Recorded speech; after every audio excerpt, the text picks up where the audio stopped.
What's up, guys? Welcome back to another video. Today I'm doing the Xiaomi Mi 19. It's been a while. A lot of people don't know what this who Xiaomi is here in the US and what they do. They have a wide spread of products. They go anywhere from like smart homes to wire or like headphones, battery chargers, smartphones, scooters. They have everything basically. It's a huge company. Today I'm going to do a quick review on the Mi 9T, what I think about it, what I don't like about it, quick rundown on the specs. It's got the 730 Snapdragon processor. It's a great processor. It's got 6 gigs of RAM. Mine has 64 gigs of internal storage. No expandable SD card slot. Sorry, it comes in 64 or 128. And right now, from what I've been looking at online, it ranges anywhere between $300 and $400. So if you want, I believe the black one's the cheapest one to get because it's probably just more people want to buy it. So this kind of color and the red one is kind of harder to. From what I've seen, they bump up the price a little bit on those. So you're looking anywhere between $300 and $400, which honestly, for a smartphone these days, unlocked. Great price. It works for any GSM carrier. No Verizon, no Sprint. It's got 3 cameras. The main one's a 48 megapixel sensor. It's got an ultra wide, and then it's got a 2x zoom camera, which is what a lot of carriers or a lot of manufacturers are doing now. The next iPhone is going to be the same way. The next Pixel is going to be the same way, but a lot of these companies have been doing it for a few years now, so it's good to finally see something in this budget-friendly space that we're coming up into now. You don't need to spend $1,000 to get something with triple cameras. It's got a 4,000 mAh battery. The battery on this thing is awesome. I love the battery on this phone. It lasts you all day into the next day, even on days where I did like a lot of use on it. I was on Instagram or taking a lot of pictures or whatever. Heavy use days, I got through the whole day, no problem. The best feature about this phone would be the front-facing camera, because it's one of those pop-up cameras.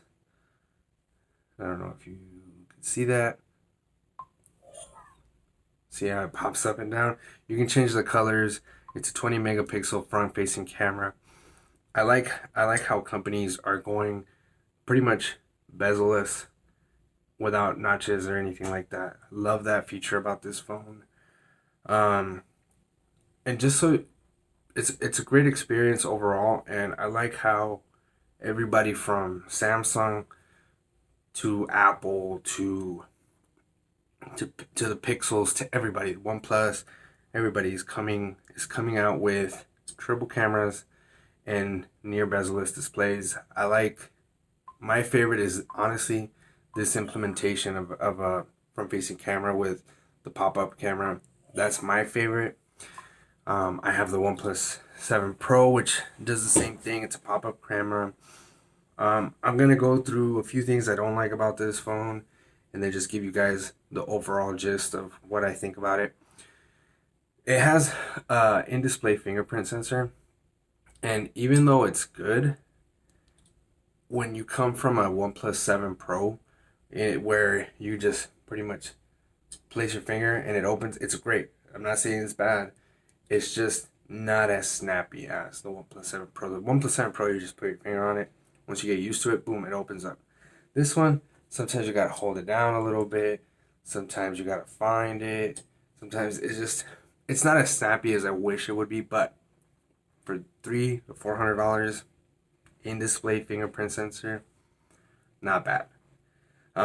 It also does facial recognition unlock, but I think you have to, since that feature is not on every region worldwide.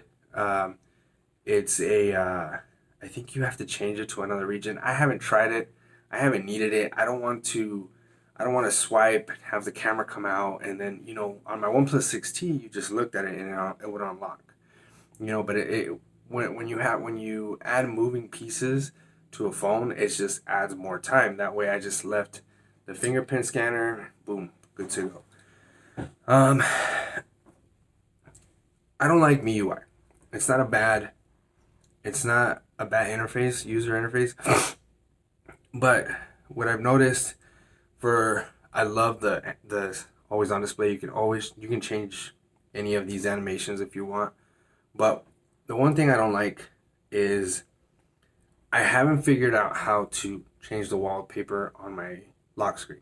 Um, not I can change it. I'm not saying I can't, but I can only do it through their theme store.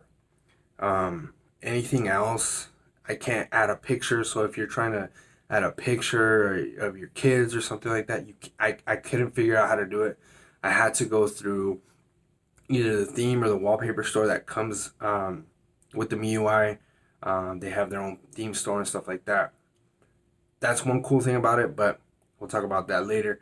I couldn't figure out how to change the wallpaper, so I left it black. Or, you know, if I changed the theme, I would kind of leave the theme's lock screen wallpaper.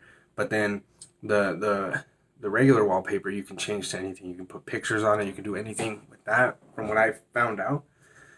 Another thing I didn't like is when with the Mi messages, that's the default. That's the default messaging app that comes with it. It's a really cool app. You can customize it. You can make it dark. You can change it on any color. You can do whatever you want. Especially when you change themes, the messaging, the default app changes with it. The one thing I didn't like about it was it wouldn't group my messages. So I have my wife and my mother-in-law as a group. When she would text us or we would text her, it would send it to both individual people, but not as a group. And with every other phone that I've had, if it's a group message, it all comes in one MMS, you know, with everybody on it. This one, for some reason, it wouldn't do that. So I wasn't a big fan of it. And then I downloaded another messaging app. I like Textra a lot. So I downloaded that, and Textra really does work well. The only thing I didn't like about it was that when I would get a message on Textra, it wouldn't pop up on my screen, on my lock screen, and it wouldn't it wouldn't even give me a notification sound. So I would have to constantly check to see if somebody's texting me or not. Other than that, I think every other app came up on the lock screen, but it wouldn't stay like it normally does on regular Android devices, where on the lock screen you have all your Gmails and your this and your that. This one, not every notification stayed. Like it would pop up, it would show you, and then it would just kind of disappear, which is kind of a bummer because even if you just give it a quick glance, even on the notification slide up here, it wouldn't give you any other informations besides the battery and your carrier and stuff like that, but it wouldn't give you any notifications, which is kind of a bummer because then you'd have to unlock the phone, look at, you know, pull it down, look to see if you have any notifications or whatever. Didn't really like that about the MIUI.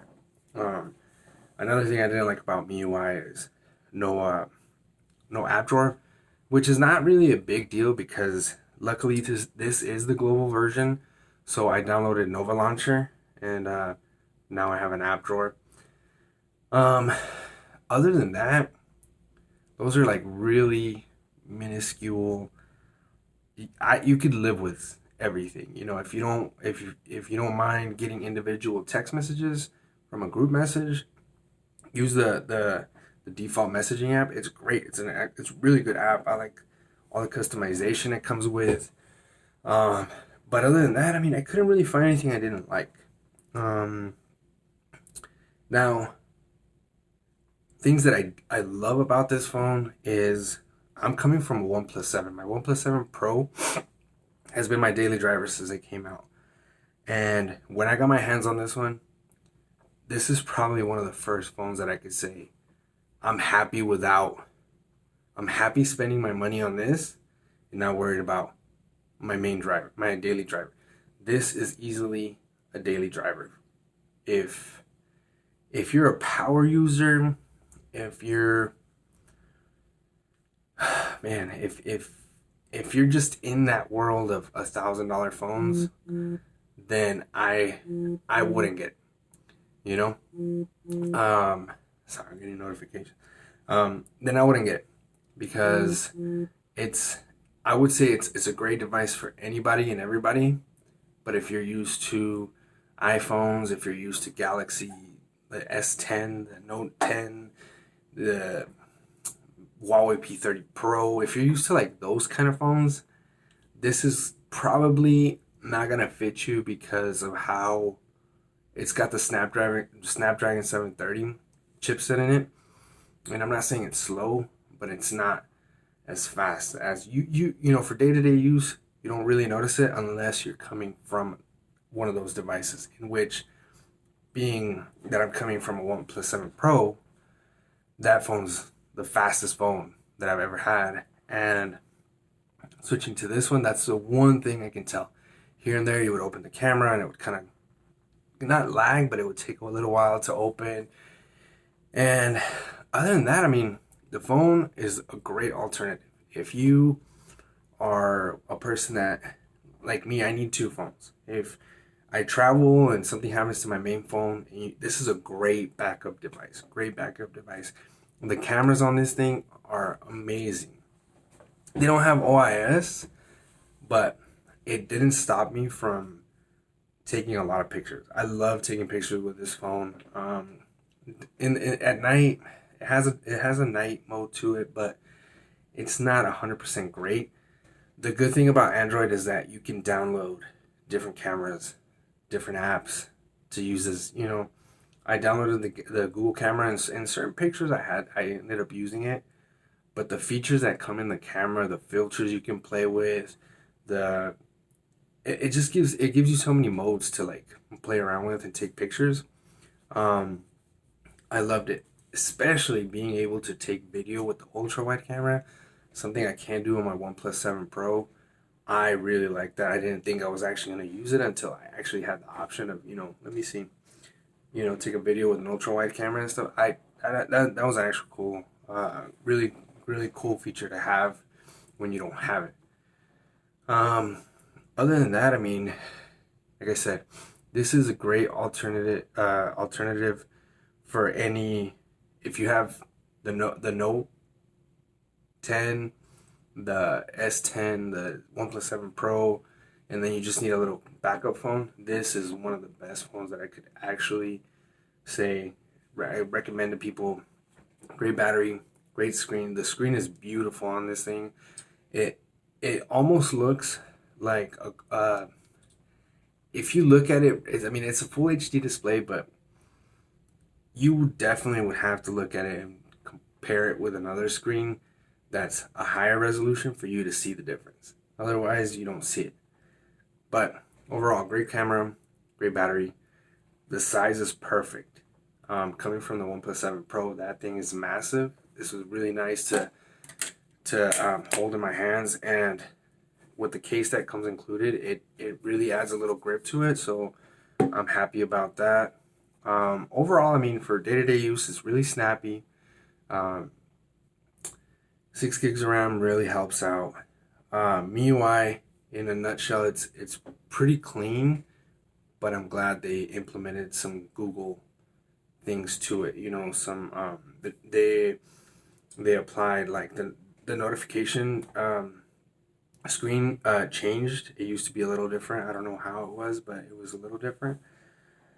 But overall, I give this phone a 9 out of 10, and only because of the little gripes I have about MIUI and the notifications and being able to change like a messaging app and things like that. You don't get the messages and stuff like that. You don't hear it. You have to constantly unlock it. But if you want to use the main app, use it. It's not bad. It's a great phone. Overall, I would say it's my second favorite phone of the year so far. And it's right behind the OnePlus 7 Pro. If it wasn't for the OnePlus 7, I really wouldn't, you know, I would use this phone, no problem, hands down. Stay tuned for more videos. I got the Note 10 coming. I'm going to try and make a couple of different videos. I got the P30, the regular P30. I'm doing a review for months later because I've had it for a few months. I just haven't had time to make videos. I'm going to make my OnePlus 7 Pro review, and just stay tuned for more videos, guys. Thank you.